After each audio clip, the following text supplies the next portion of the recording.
Tonight's story is an Appalachian story, and there are two creatures that arise in this story, so I think you're going to find it very interesting. Let's get started.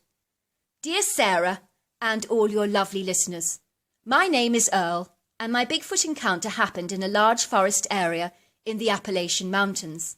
My story begins when I was working night shift as a nurse in accident and emergency, and the late hours I worked rarely did cause havoc and chaos on my marriage. My wife emphatically believed that I didn't make any time for her and relentlessly complained. I was so frustrated because I adored my job, and the late hours I worked simply went with the territory.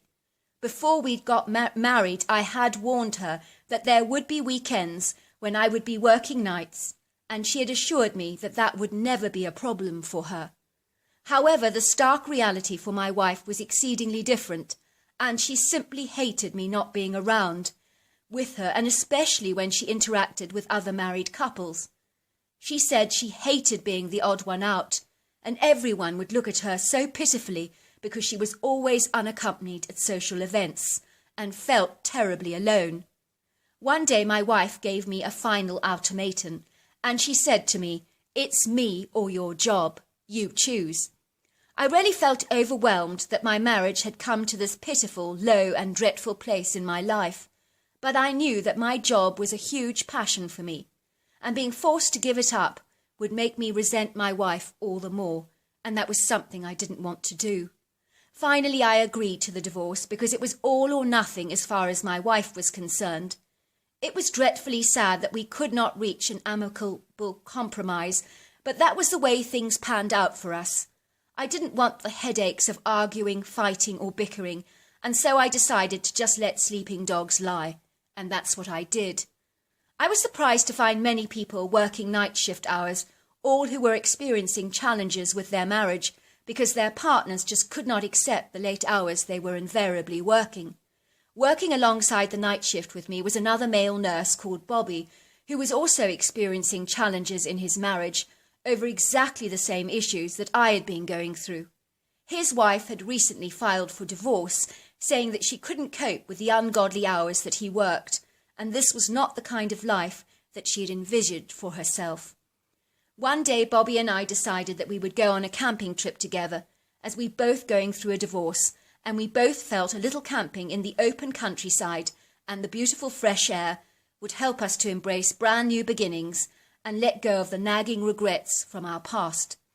Fast forward a day or so, and there we were happily camping, somewhere very remote and way off the beaten track, in the middle of literally nowhere, without a single soul in sight. Bobby and I longed for this isolation and the space to clear our heads, and so this solitary paradise we embraced heartily with enthusiastic vigour and great appreciation. We were camped out on a smooth open clearing in the middle of the forest. It was an idyllic spot that was breathtakingly beautiful, overlooking a gloriously stunning gushing stream, surrounded by pretty rocky outcrops consisting of natural rocky masterpieces that looked like great works of art. We were camped on a very high elevation, so everywhere we looked we had the most exquisite panoramic views over this ubiquitous rambling wilderness of tall, majestic green trees that literally carpet the valleys in contrasting layers of thick green foliage that was utterly breathtaking. One evening, as Bobby and I were sitting by the fire pit close to our pitched tents, we chose to watch the sunset while we drank delicious hot cups of coffee. The sky was rippled with tangerines, yellows, deep pinks and reds. It was stunning. I'm glad to say that all negative talk about our impending divorces had dissipated and completely faded. It was amazing how healing and therapeutic the natural wonders of nature could be to your emotional well-being. I think the huge vastness of nature makes you vividly aware of just how microscopic and tiny we are in the huge scheme of things, and it truly gives you a grander perspective of life altogether. I was thinking and pondering over all of this when I saw a very strange elderly woman eyeing us from a distance. There was something outer-worldly about her appearance, as strange and as odd as this may sound. It was like she didn't belong and was out of place, not to mention that she looked airily sinister. "Woo! the heck? Gasped Bobby. What is that woman doing here, in this remote place? Should we go and see if she needs our help? Leave her be, I said. There's something distinctly odd about her. The woman just stood there, staring at us, making me feel very uncomfortable. Who was she, and what was she doing here, I wondered. I want her gone, said Bobby. I don't like the way she keeps staring at us. She's giving me the creeps. Bobby went over to speak to the woman, while I watched him curiously wondering what on earth he was saying to her. I watched her suddenly retreat back into the woods as Bobby returned to our fire pit, looking strangely pale and very perplexed. She's gone, he said, sitting down and swigging down a large glug of coffee that was already cold by now. What's the matter? I asked. You look as white as a sheet. It's that woman, said Bobby. Something about her is distinctly off. What do you mean? I asked. It's her dark eyes, and the way she spoke.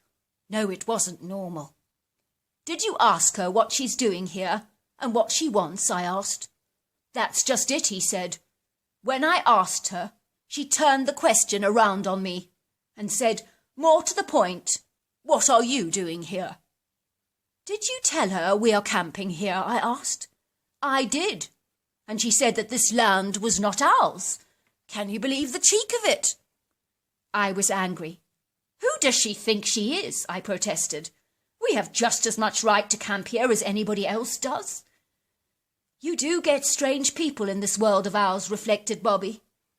We knew that better than most. She's probably barking mad. He was right, of course. No one knew that better than we did, because we both worked with emergency cases all the time from every walk of life. And we'd met some of the most cantankerous, difficult and belligerent people that you could ever hope to meet in your entire life, as well as the most extraordinary, kind, gracious and courageous people. Our lives were truly made of a tapestry of unusual threads that all played a role in weaving this strange carpet that we choose to call life. Suddenly we spotted the old woman again, staring at us through the trees with those cold, dark, hostile eyes. And she looked at us like a predator. That's how weird it was. Not again, I said. I thought you said that we'd got rid of her. I'm going to tell her to go, I said, raising myself off the ground and hastily walking towards the woman. Good luck with that, I heard Bobby call after me. As I approached the woman, I began to experience a horrible, ominous chill. It was like I'd become enveloped in this cold spot, because it was utterly freezing standing near to her, and there was something so creepy about those dark, black, coal-like eyes that sent cold shivers down my spine. Hello there, I said, trying to mask the irritation I felt about her presence. I noticed you earlier looking at us. Do you need help or something? We just want to enjoy this space to ourselves, if you don't mind. This is not your space to enjoy, she croaked in a voice that was disturbingly hoarse and hostile. Well, I think that's a bit unfair, I said. Anyone can camp out here. This spot is open to everyone. We are not camping on private land, you know. Of course you can camp here, she said, but none of it is yours. It doesn't belong to you. I studied the woman curiously. She looked exactly like a witch if ever I saw one. She was attired in a long dark cloak with a hoodie and a long black flowing skirt, and she had a skin that was so grey it was almost ashen in colour. Her body was long, willowy and somewhat frail, but her beady brown eyes were so dark they were almost black, and she had the most awful hooked nose that looked exactly like a vulture's beak, that was way too large for her tiny face. I knew that this woman was an irritant like a mosquito bite, that when you scratch gets itchier and itchier, and there is little you can do to calm down that inflammation. And so you have to stop itching, otherwise it gets worse. She was exactly like that, so clearly best ignored, otherwise things would invariably get a lot worse. Well, do what you want, I said. We're not moving. And at that I walked away. See, said Bobby, that old hag is barking mad, didn't I tell you? Did you notice how cold it was around her, I said. I did, said Bobby. I've never experienced a chill like that in someone's presence before. It was very peculiar. As you can imagine, Bobby and I were glad to see the back of the old hag, as we watched her finally retreat in the woods. There was something so odd about her, and that was something we could not fathom, but we gave her no more thought as the evening progressed. Bobby and I were so conditioned to stay up late every night, and this night we assumed would probably be no exception to that rule. I began to relax by the fire, and we started to talk, and once again the subject of divorce had been all but washed away by the tide, and other subjects of interest and intrigue came into our focus and discussion. The blazing bright tangerine sky had all but vanished, and the escarpment was now painted in a light grey hazy mist that was growing darker with each passing minute, as night ventured closer, and the full moon finally graced us with her soft golden light, along with the twinkling stars. Suddenly Bobby and I were alerted to the sound of huge wings flapping above us, and we gazed up in the night sky to see something flying above us, like a dark, shadowy form that we couldn't make out. "See that?" gasped Bob in horror. "What in God's name is that?" The dark form appeared to be gliding up and down the mountainous expanse, and sometimes soaring high into the sky, like a monstrous huge bat. But this was no bat. It was a huge vulture-like bird of about 8 feet tall, aligned with dark black feathers and a massive 8-foot wingspan, a huge yellow beak, and a big red eyes that were as bright as traffic lights. It really felt like the whole valley had been cloaked in a menacing ambience that engulfed the whole area with a feeling of impending doom. This strange bird-like humanoid soared above us, making the most horrendous squawking sounds that I have ever heard in my entire life. It literally caused my heart to race and my body to physically shake with absolute terror, a terror that I still cannot describe to you. I could see that Bobby was faring as badly as I was, and possibly worse, because he looked utterly terrified. His eyes had grown as large as saucers, and his mouth just hung open in horror, almost as if his gasp was totally frozen by fear. We watched the bird gliding towards an outstretched tree, and then it landed on a branch and perched there, clawing the underlying branch with its massive talons. All the while we sensed, saw, and experienced those predatory, evil red eyes, staring hostilely at us, at the same sinister way of the horrible hag had stared at us earlier. "Is that real?" I asked Bobby, "or is my imagination playing tricks on me?" "It's real," said Bobby faintly. "I've never seen such a huge bird in all my life, and it almost looks human." "Why does it keep staring at us like that?" I said in alarm. "It's creeping me out." "I think it wants us out of here," said Bobby. "Let's get some sleep," I said. "We're not in a position to move now, but tomorrow we're getting out of this crazy place." Bobby agreed, and we retreated into the tent. But even within those canvas walls, we could feel those hostile eyes on us. "Should we shoot that bird?" asked Bobby suddenly. "We could, you know." "I don't think so," I said. "Something feels very wrong about all this. First we see that witch-like lady, and now this hideous bird." "You don't think they could be one and the same?" asked Bobby. "I mean the woman and the bird. Like a shapeshifter, I mean." "I doubt it," I said. "The bird out there is very real. I just hope it's gone by now." As if on cue, suddenly we heard a loud squawking and a heavy flapping of wings, and Bobby and I looked at each other in relief. It did sound like it had flown away. "I think it's gone," I said. "Let's get some sleep." I'm afraid to say that sleep was far from me. I lay there restlessly, begging for sleep to visit my wakeful state, but it ignored my desperate plight and eluded me.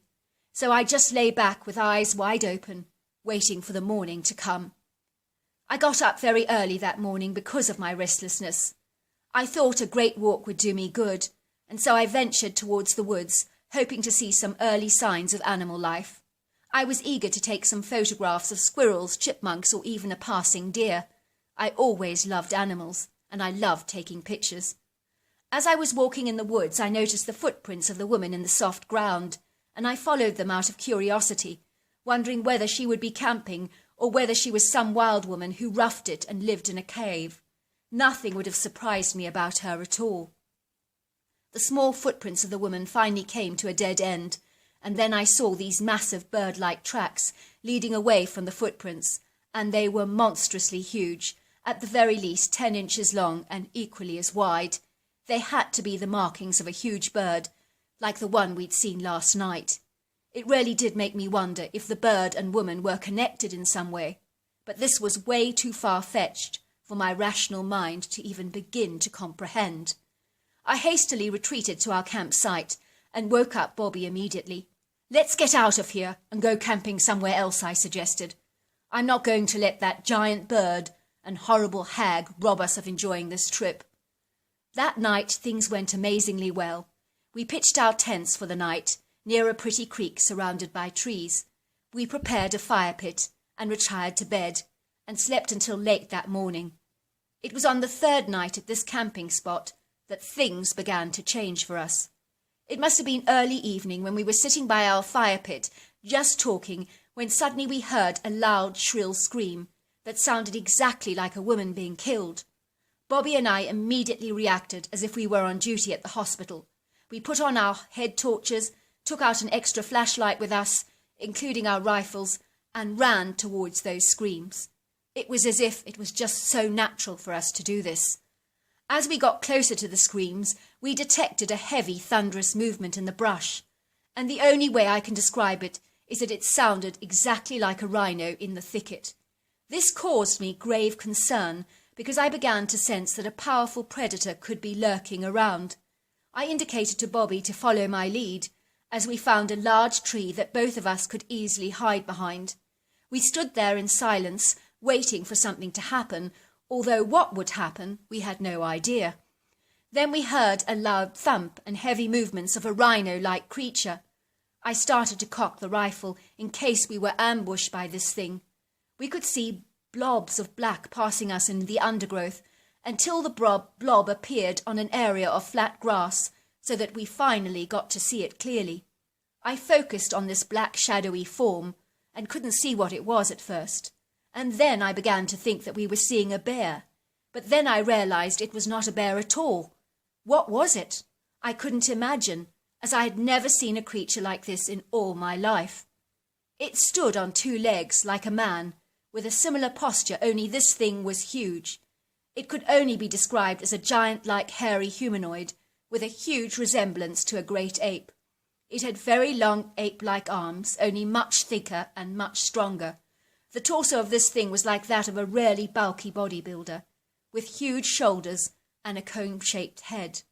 I noticed the long face had a very distinct brow ridge, deep-set eyes, and a slender mouth. This creature was easily 8 foot tall and 800 pounds. I suddenly realized that I was seeing this creature clearly with the light from my head torch, but the creature appeared oblivious to our torchlight. I think it may be because we were hiding behind a tree, and the torchlight kind of dappled the forest floor in the way that moonlight does, so I think the creature was none the wiser to our presence, at least I hoped so.